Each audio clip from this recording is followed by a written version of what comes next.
Just quickly to the Donald Trump issue of trustworthy. At this point, do you believe he knows Vladimir Putin? This started on Sunday. We've all played the tapes. You've seen where his answer has changed multiple times from he knew him personally, they've talked on the phone, to, yeah, if you showed me a picture, I would recognize him. What do you believe Donald Trump's relationship is with Vladimir Putin based on what he has said that we've played on tape?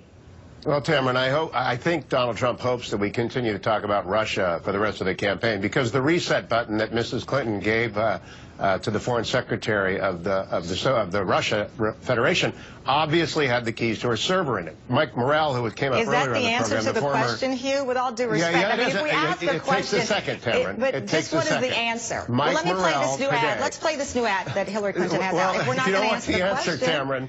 The problem is that Mike Morrell, who you brought up earlier today, has confirmed that her server was compromised by the Russians. And therefore, when he writes a New York Times editorial today, the impact of it is muted because even her own endorsers admit that she was reckless vis-a-vis Russia. So the answer to your question is Donald Trump wants to talk about Russia and the reset button all day long, as long as you want to. Are you being reckless by not answering the question when I say from Donald Trump's own answers? Is he lying about his relationship with Vladimir Putin? He has said in one case he knows him, and the other case he does not. Which is the truth, Hugh? Well, Tamron, you need much more context. As every journalist knows, I need much more context about what you're referring to. Let me ask you in context of the new ad. Let's play the ad from the Hillary Clinton campaign with conservatives expressing. Okay. Let's just play that. If he governed consistent with some of the things he said as a candidate, I would be very frightened.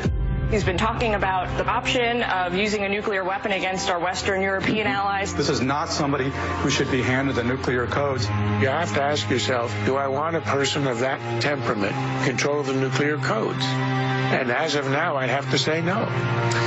Paul Manafort says in 2 weeks Donald Trump will get classified briefings. Why are all of those conservatives in the ad wrong and in your belief in Donald Trump right? Well, this is the ad I referred to at the top of the segment, the too dangerous ad. And I believe that the Clinton campaign is playing it too early in August because they're desperate to try and nail down the idea that he's too dangerous. But campaign history shows that this appeal doesn't work once the debates begin. As Dave Weigel mentioned, the debates, if Donald Trump carries it off like Reagan did in 1980, he'll reverse a deficit if he calms fear. So to play this card early, I think, is just a sign of desperation on the part of Team Clinton. Is it an accurate card to play? That's the question. No, I don't think it is. Okay. I think too dangerous is something you cannot say in August. I think that too dangerous will be determined either yes or no in the debates. And so I agree with Dave Weigel completely. I think most journalists would agree. It's very too soon to say how this will play out in terms of a long 90-day campaign. Dave, I think most journalists have agreed that this is an unconventional campaign, as we like to call it. So to play by the old playbook of when to release an ad may not be effective. If you have the ammunition now in this unprecedented election, why not have an ad like this? I don't think that many people can recall that many Republicans of note coming out against, especially in intelligence, against a candidate within their own party. Probably not since 1964. And I think the Clinton lesson, the playbook they're taking, is from 1996 when Bill Clinton tried to discredit Bob Dole very early, and from 2012 when President Obama did that to Mitt Romney. They're trying to do that. But the point Hugh's making, I think, is correct. We don't know how this is going to look after the Olympics and after the debates. It is possible for Trump to melt down on stage. It's possible for him to sound credible and to puncture Hillary in ways that she's not being punctured right now.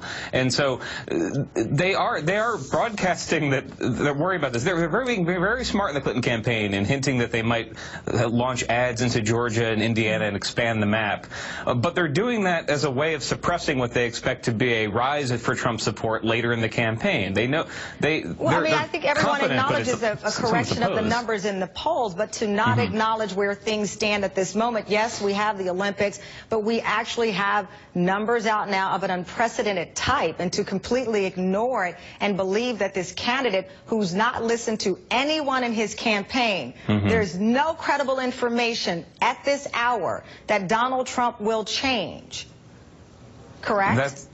I believe that's true. He keeps making similar mistakes that throw him off message, and it's hard to cast forward in the future. Everyone who's said that he's evolved and learned and stopped They've been wrong. Like Paul Ryan, have been wrong. Absolutely. I just think there are going to be incidents that I think refocus the campaign in a month or so, and we don't know how he's going to approach those. Not when he can throw a gaffe in the middle of the week and change it when there is a debate, when there's something Hillary Clinton does. I just think we might be seeing the absolute apex of Hillary Clinton support right now, and it's tough to cast forward based on polling right after the convention in the state where the convention was held after one bad weekend for Trump. Well, as Steve Kornacki pointed out when I asked him about if her bump was related to the location of the convention itself, there's nothing to indicate that, and also the number was so significant, 60 to 20%. Even if you shave some off, that would still be a significant bump for her in a Philadelphia suburb